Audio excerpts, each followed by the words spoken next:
A toxina lipofílica obriga a pechar os polígonos bateiros de Galicia.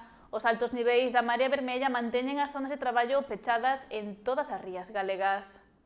Todos os polígonos bateiros de Galicia víronse obrigados a pechar esta semana pola presenza de toxina lipofílica nas rías.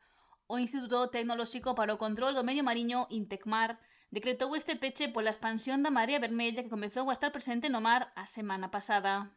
Estamos sufrindo un episodio de toxina frecuente nesta época do ano, pero é un episodio bastante agresivo, un episodio que a día de hoxe ten pechados todos os polígonos de bateas de Galicia.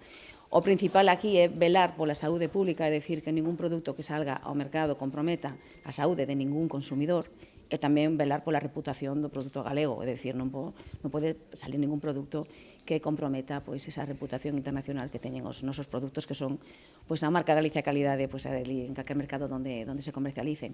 Co cal, nos seguimos monitorizando, seguimos velando e seguimos supervisando e garantizando que os produtos do mar cheguen ás mesas dos consumidores coas máximas garantías. A presenza da toxina é recorrente nas rías, pero Villaverde sinalou que o comportamento da toxina é distinto en función dos distintos polígonos. Hai algún onde ese episodio é máis acusado, está sufrindo, vemos niveles máis altos, e outros que todavía teñen un nivel medio. Pero, falar de unha evolución cando depende das condicións oceanográficas, correntes, ventos, e moitos parámetros que van a condicionar a evolución, a mellor é equivocarnos, non? Entón, seguimos monitorizando o estado dos polígonos.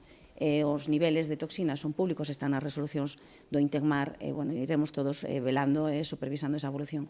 A mediados de abril comezou a rexistrarse a presenza da microalga tóxica Dinophysis acuminata, a responsable da produción das toxinas que afectan aos cultivos nas bateas, e que dende aquela foi aumentando de xeito progresivo a súa presenza. As análises realizadas polo Intecmar determinarán cando se poderán abrir os polígonos.